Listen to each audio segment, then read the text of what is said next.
Martin Paes on the way Indonesia dan bakal menjadi pemain abroad pertama yang tiba di tanah air jelang timnas Indonesia versus Jepang di matchday kelima grup C kualifikasi Piala Dunia 2026 zona Asia pada Jumat 15 November 2024. Hal itu terlihat dalam unggahan stories di akun Instagram Martin Paes @martinpaes. Kiper FC Dallas ini merupakan satu dari 27 pemain yang dipanggil oleh Sintayong untuk laga melawan Jepang dan juga Arab Saudi. Dari 27 pemain yang dipanggil, 16 diantaranya berstatus sebagai pemain abroad alias pesepak bola Indonesia yang berkarir di luar negeri. Martin Paes berangkat lebih dahulu ketimbang pemain abroad lain karena musim reguler Major League Soccer atau MLS 2024 telah berakhir, yakni pada Minggu 20 Oktober 2024 pagi waktu Indonesia Barat. Dalam 2 minggu terakhir ini, Martin Paes menjaga kondisi tubuhnya dengan berlatih di bawah arahan pelatih fisik pribadi. Satu yang pasti, hadirnya kiper 26 tahun ini sangatlah dibutuhkan timnas Indonesia. Tenaga Martin Paes dibutuhkan untuk menghalau serangan-serangan ganas dari timnas Jepang dan juga Arab Saudi. Bagaimana dengan pemain timnas Indonesia yang lain? Ya, kapan mereka merapat ke Jakarta? Menurut manajer timnas Indonesia Sumarji, pemain-pemain yang merumput di Liga 1 2024-25 wajib hadir di tanah air pada Minggu 10 November 2024. Sementara untuk pemain abroad dijadwalkan tiba di Jakarta pada Senin 11 November 2024. Pemain yang sempat mengalami cedera akhir pekan yang lalu yakni Mitchell Kers disebut Sintayong akan tiba di Indonesia yakni pada hari Senin 11 November. Dia atau Mitchell Kers akan tetap datang ke sini, mungkin akan datang pada 11 November nanti, kata Sintayong kepada wartawan di kawasan Tangerang Selatan Senin 4 November 2024. Kemudian bagaimana dengan Kevin Dix? Ya, pemain yang disebut-sebut akan melakoni debut melawan Arab Saudi ini juga diharapkan tiba di tanah air awal pekan depan. Kevin Dix akan segera dinaturalisasi untuk perkuat timnas Indonesia, dan ini merupakan respon Menpora Dito Aryo Tejo. Di sisi lain, menarik untuk menantikan hasil yang didapatkan oleh timnas Indonesia melawan Jepang dan juga Arab Saudi. Sanggupkah timnas Indonesia meraih 4 angka dari 2 laga tersebut? Mantan pelatih timnas Jepang Takeshi Okada mengakui bahwa timnas Indonesia yang sekarang sangat berbahaya semenjak ditangani oleh Sintayong. Ia pun khawatir bahwa timnas Jepang bisa dipermalukan skuad Garuda saat kedua tim berjumpa di Stadion Utama Gelora Bung Karno, Jakarta. Kekhawatiran itu disampaikan oleh Okada kepada awak media saat dirinya berkunjung ke Indonesia untuk memberikan coaching klinik Sabtu 2 November 2024 yang lalu. Dia mengaku cukup khawatir jelang pertemuan timnas Indonesia dan juga Jepang di SOGBK 15 November 2024 mendatang. Berikutnya Jepang bertanding di Indonesia. Jujur saya khawatir, ucap Okada dikutip pada Selasa 5 November 2024. Sebagaimana diketahui, timnas Indonesia dan juga Jepang akan bersua dalam lanjutan putaran ketiga kualifikasi Piala Dunia 2026 zona Asia. Menurut Okada, skuad Garuda saat ini telah lebih kuat daripada sebelum-sebelumnya. Yang dikhawatirkan, Indonesia sekarang makin lama makin kuat. Kemampuannya juga makin bagus, ujar pria yang pernah menjabat sebagai Wakil Presiden Federasi Sepak Bola Jepang atau JFA itu. Apalagi sekarang timnas Indonesia dilatih oleh pelatih Sintayong. Tambahnya, sementara itu Jepang diperkirakan akan turun dengan kekuatan penuh saat menghadapi anak asuh Sintayong nanti. Pasalnya pada laga terakhir, Jepang harus rela berbagi poin dengan Australia setelah hanya mampu bermain imbang 1-1. Kalau saya sebagai orang Jepang sih harapannya Jepang bisa menang 2-0 atas Indonesia. Akan tetapi bukan tidak mungkin hasil akhirnya 0-0, pungkas Okada. Di sisi lain, Jepang untuk sementara memimpin klasemen grup C putaran ketiga kualifikasi Piala Dunia 2026 zona Asia, yakni dengan 10 poin hasil dari 3 kali menang dan juga sekali imbang. Sementara itu timnas Indonesia duduk di posisi kelima sementara dengan 3 poin hasil dari 3 kali imbang dan juga 1 kali kalah.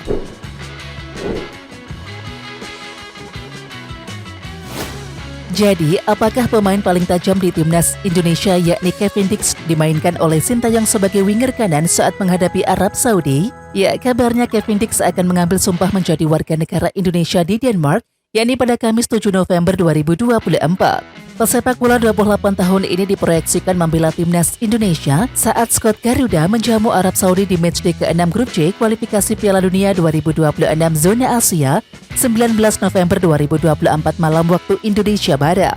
Melihat kualitas yang dimiliki Kevin Dix berpotensi langsung dimainkan oleh Sintayong sebagai starter. Lantas bermain di posisi apakah Kevin Dix nantinya di timnas Indonesia? Ya, dalam kondisi normal Kevin Dix akan diperankan sebagai satu dari bek tengah sejajar dalam pola 3-4-3. Kevin Dix akan membentuk kolaborasi apik bersama dua bek lain yang juga berdarah Indonesia-Belanda yakni Ceitses dan juga Misselgers. Selain bek tengah, Kevin Dix juga dapat dioperasikan sebagai wingback kanan. Kebetulan timnas Indonesia belum memiliki pemain yang benar-benar kuat di sektor kanan pertahanan tersebut. Jika Sintayong ingin melakukan eksperimen, Kevin Dix bisa diperankan sebagai winger kanan. Sekedar diketahui Kevin Dix memiliki pengalaman dimainkan sebagai winger kanan bersama sang klub FC Copenhagen.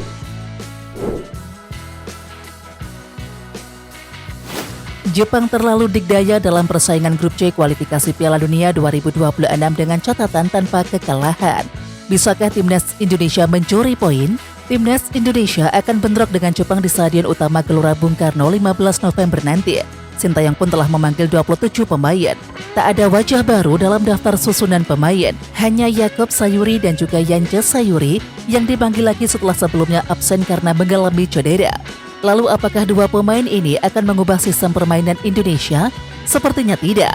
Dalam 4 laga terakhir Sintayong seperti sudah punya pakem siapa saja pemain utama pilihannya.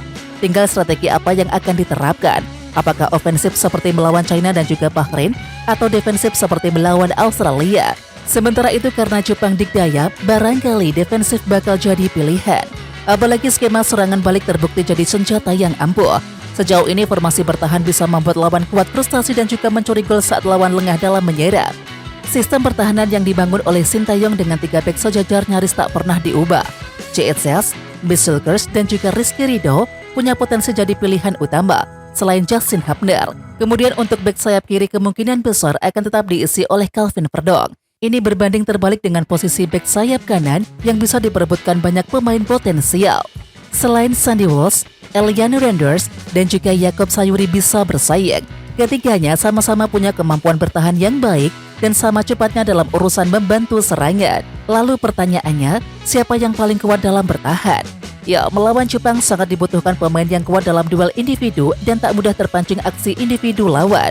Mungkin persoalan pertahan ini akan terjawab lewat siapa gelandang pertahan yang akan dipasang di tengah. Jika Nathan Chuaon dan juga Hubner dipilih, artinya bertahan total.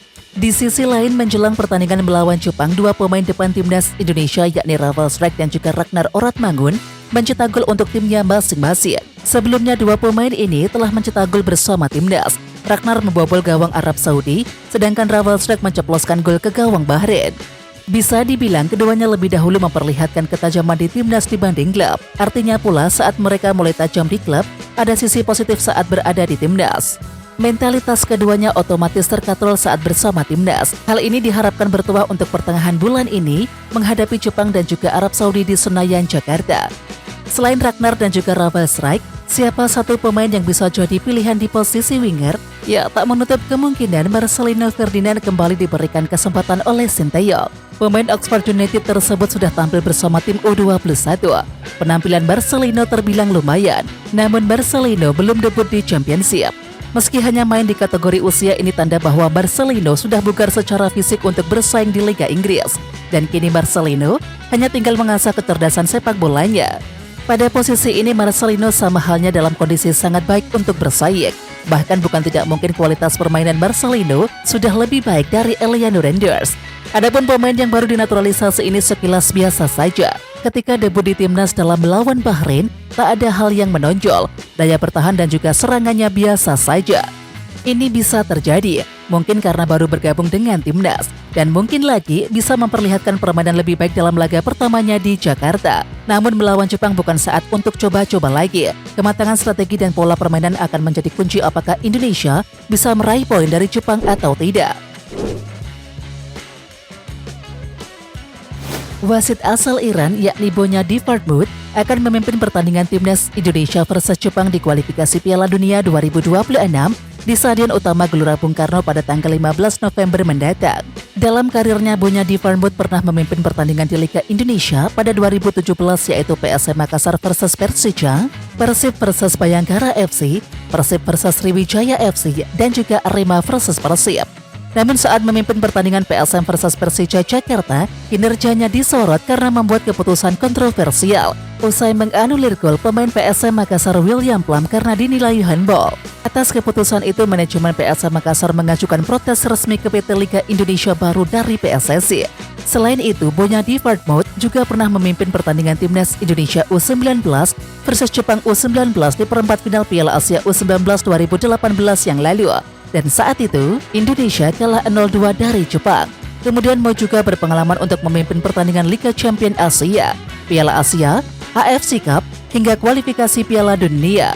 Teranyar Bonyadi Fartmouth memimpin pertandingan Liga Champion II antara Selangor FC versus Jeonbuk Hyundai 23 November 2024. Oke Timnas Lovers, siapa kita? Kita Indonesia. Ayo kita dukung terus sepak bola tanah air Indonesia. Jangan lupa dukung terus Garuda Raya Channel dengan subscribe, like, dan komen karena saran dan kritik kalian sangat bermanfaat untuk perkembangan channel ini. Tungguin video selanjutnya dari Garuda Raya Channel. Salam olahraga.